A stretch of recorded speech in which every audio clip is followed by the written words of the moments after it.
bids are in. The gavel is dropped. Ladies and gentlemen, here at WineBid, we are finally hammered. That's right. This is WineBid's podcast dedicated to all things wine value, wine auctions, wine retail, and just wine. With you as always, of course, I am Jeff McGurn from WineBid's marketing team, and my compatriot here, Paul, the wine expert Walker, also known as the Lord of Lees. That's right, Paul Walker, our wine expert.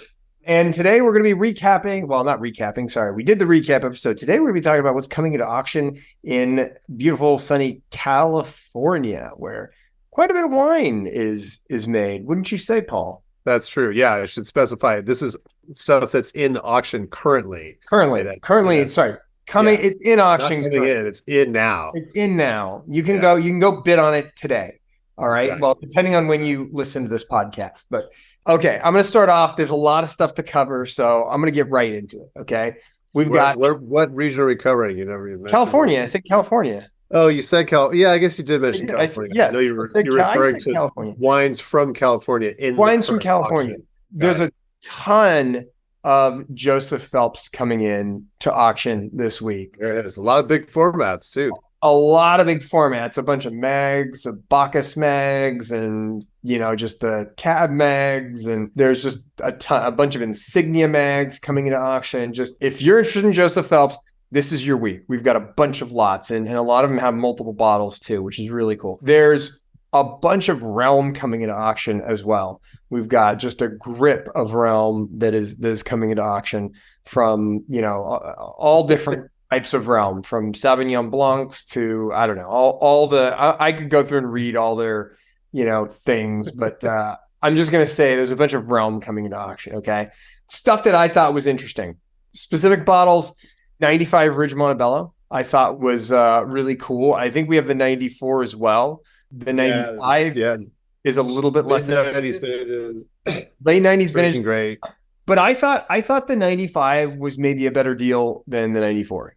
Yeah, I think again, with those wines, it comes down to scores. So the 94 is always going to be higher, but that's a great pair to try next to each other. But yeah, 325 and 280, 94 versus 95 respectively. If you like Aubert, there's a bunch of Aubert mags coming to auction too. The CIX Estate Pinot Noir from 18, 19, we got mags of that. We've got a bunch of their Chardonnay. I mean, there's a bunch of Aubert mags coming into auction. I thought that was pretty cool. 94 Dun Howell Mountain Cabernet Sauvignon for 180. I didn't think that was too bad for a 94 Dun. And then the 94 Montelena Estate Cabernet Sauvignon, which actually has a bid on it, or at least when I looked at it, had a bid on it, and taking it from 145 to 155. Again, 94, great year in Napa. 2021 Kongsgaard The Judge for 525. 925. 525. I was going to say. No, 525. Wow. Not 925, 525. 2010 Diamond Creek. Yeah, 2010 Volcanic Creek, Diamond Creek Volcanic Hill, which already has a bid on it, taken from 150 to 160. One thing that I thought was cool was this 08 Arajo Estate Isley Vineyard Cabernet Sauvignon 3-liter, which already has a bid for taking it from 860 to 910. That's delicious stuff. It's hard to find in that kind of formats, mailing list only back then, when Arajo was still around, and very rare. I don't think they made a lot of these. There might even be like a bottle number on the back. Yeah, it says number 9. It looks like in red ink. So not a ton of 3-liters there. Not a ton of 3-liters. We have 4 bottles of the 95 Palmer at 150 a piece. I thought that was a cool buy. I also picked out the 19 Maybach Materium. We have 8 of those. One of them has a bid. They're going for $245 a bottle. I didn't think that was crazy. That's some good stuff. 2010 Larkmead Vineyards LMB Salon. We have one of those with a bid on it, taken from 80 to 81. And I always love me some 14 Ovid Winery Hexameter. 2 of those at $155 a piece. A little bit less than you'll find the 13s. But still some good stuff. We have a flood of Rivers Marie. Somebody just completely unloaded their cellar of Rivers Marie. It's like everything under the sun. It's wild. Everything under the sun. By my count, we have 81 lots of Rivers Marie in auction this week, that are new to the auction this week. and a lot of them already have bids on them too. So if if Rivers Marie is your thing, like this is the week for you. There is a Yeah. just a Yeah, flood. one thing I did actually pick a couple of this because there's the 19 Rivers Marie Herb Lamb Cab, which is the last year that wine was ever made. Although they are going to make it again, but unfortunately the old vineyard was burned down in 2020. So that's kind of an interesting last of the old guard example. And then there's the Joy Road Chardonnay from 19 as well, which I had a while ago. It was really, really good. Vineyard out in Occidental. Excellent stuff. A lot of great sources for the Pinot Noirs and Chardonnays out there. So a couple of nice examples from those. Some really cool stuff. I picked out the 19 McDonald Cabernet Sauvignon for $5.50. There are 3 of those. I'm curious to see what happens to those because I believe we have some other McDonald at auction as well. The 19 Chimney Rock Stag's Leap District Cabernet Sauvignon. We have 3 of those, one with a bid at 55. The reason why I picked this out is, it's not that it's like super rare, but it consistently comes in for way under what you get it at retail. Like at retail, this stuff goes for $80 to $100. Yeah, it's expensive. Yeah. It's not cheap, and $55 even after buyer's premium still, and your shipping fee still puts you in under what you're going to go purchase it at retail at Costco. So just a tremendous deal on Chimney Rock, and I can see why I can see why people pick up even the newer vintages of Chimney Rock at auction. A 98 Philip Tongy Cabernet Sauvignon. We've got 2 of those. One has a bid on it for $130, and then we've got like a bunch of Kinsman Eads coming into auction, or that came into auction as well, including 3 liter of the 16. Multiple 3 liters, 16, 17, 18, 19, and different designations too. Yeah. Different designations, yeah. And Anya, and the Anya, there are 5 of them. We have 5 of them, OWC, and one of them, actually all of them have bids. Right? Yeah, there's definitely a lot of bidding going on for the big bottles. I was just looking at that before you brought it up. Yeah, the 16, I think it's on Jaya, actually. I'm not positive, but I think it's on Jaya. The other one I have a hell of a time pronouncing, Radamanthus. Anyway. Yeah, I was like... Yeah, the Angea big bottles, actually, I think all of the Angea big bottles have bids. Yeah, the 16, 17, 18, and 19 all have bids. So rare wines there. First of all, it's a tricky mailing list to get on in the first place, and I think this is the first time we've ever seen the large formats. So that's pretty exciting. It's pretty wild. Yeah, I mean, it's really cool. I mean, it's really cool stuff. So anyway, those are the ones that I had sort of picked out. What did I miss? Yeah, no, lots of neat things that you'd already mentioned. I think, some of the classics like Dunn and Montelena and Ridge Montebello from the 80s as far as Dunn. There's some 86, 94, 95 Howell Mountains. So some really classic years for that wine. And I think, let's see what else. There's always an interesting batch of bedrock wines, but this week there's a mag of the 13 ancient vine Syrah, which is not something you see very often, especially in large formats. So that was one of my picks. There's the Chewy Vineyard's not way up on the hill, but it's from Beta Chardonnay from Chewy Vineyard. Interesting, rich tropical Chardonnay from Napa, made by somebody who's sort of off the grid as far as winemaking styles and otherwise.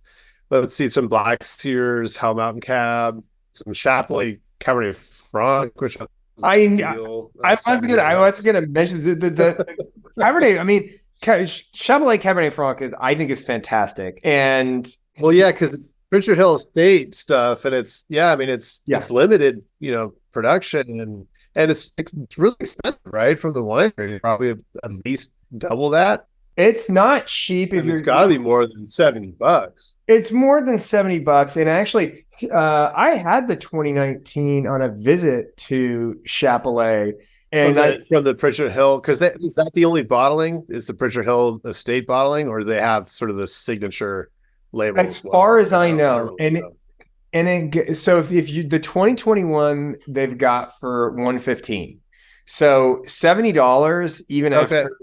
I mean, you're even after shipping and buyer's premium is still a fantastic deal for that. And Yeah. it's great stuff. It's even better when you Yeah. drink it when you're on Pritchard Hill at Chapelay overlooking. You know, Right. Everything tastes better at the source, right, Jeff? everything tastes Yeah. better at the source. That's right. Well, anyway, to keep things moving here, I'll just keep mentioning a few more. 94 Dominus is an absolute benchmark wine. Of Just course. I knew you were going to mention the $94. Are you going to mention? well, because that's just one of my favorite Cabernets of all time, and anytime it ever comes up on the site, I always bring it up because I think between 91 and 94, there are few wines from Napa that can really compete with those. They're incredible wines. For Warriors fans, there's a Domaine Curry Cabernet in this week, the 16 Cabernet for 65, which I think again is quite a bit less than what it costs on the mailing list. But see, there's this downstream wine which I continue to bring up because it's very interesting to me because I don't know anything about it, and it's very expensive, and there's large formats like a little mini vertical 16 through 19 magnums, but it's not cheap. They start at 250 and go up to 300. Yeah, we mentioned the Phelps big bottles. There's some Gallica in this week, 6 bottles of the 17. So really great Cabernet.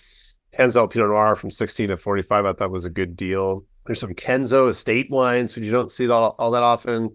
Another small production Napa property. There's some Cabernet Franc half bottles and Cabernet Sauvignon, and then Murasaki, which I believe is a Cabernet blend.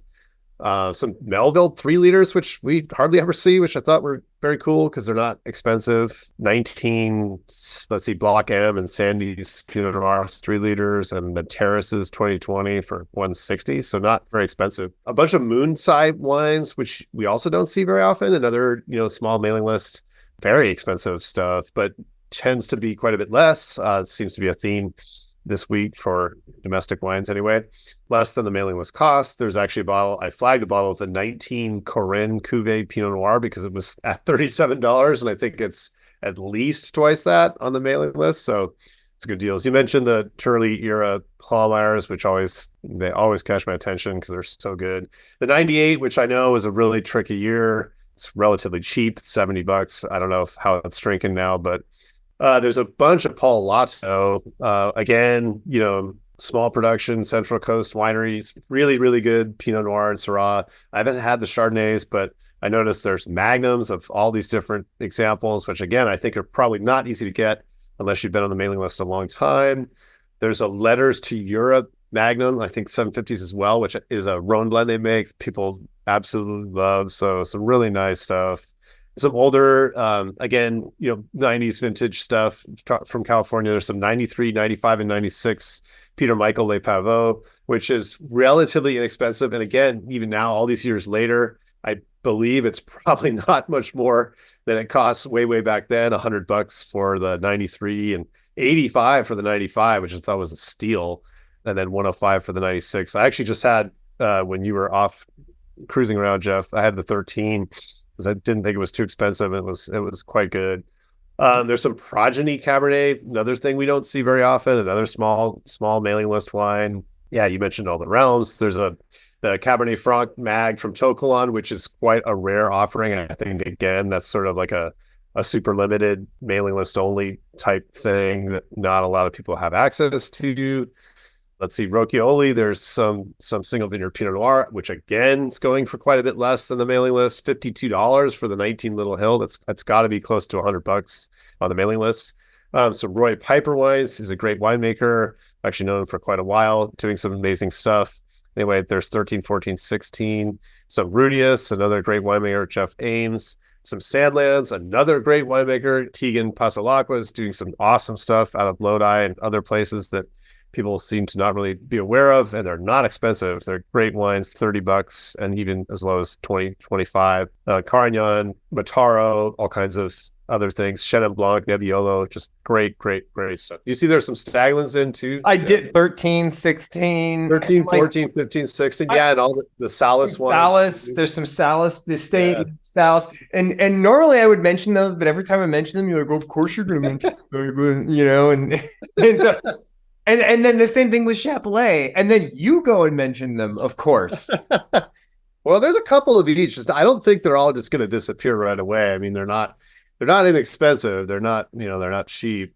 They- There's the 3 liter, speaking of another big bottle, so Spotswood 2014 at 540, which I think is a great deal. The 14 is still not, they won't last as long as some other vintages, like maybe like 13 or 15, but they're delicious and they're drinking great. And that's a fantastic celebratory bottle, and it's not crazy expensive compared to other years. And they drink well. There's 91, which is legendary. There's 95 in as well. And yeah, I saw an 87 ZD popped up this week for $45, which, from a phenomenal vintage, a classic Napa producer on Silverado Trail and in Rutherford. It's really, really good stuff. So anyway, yeah, lots of really fun things in this week. This is a phenomenal week for California wine and actually French wine too, if you listen to our other podcasts. But I think that about wraps it up. And for Finally Hammered with WineBid, this has been Jeff McGurn and Paul Walker wishing you happy bidding and cheers. Cheers.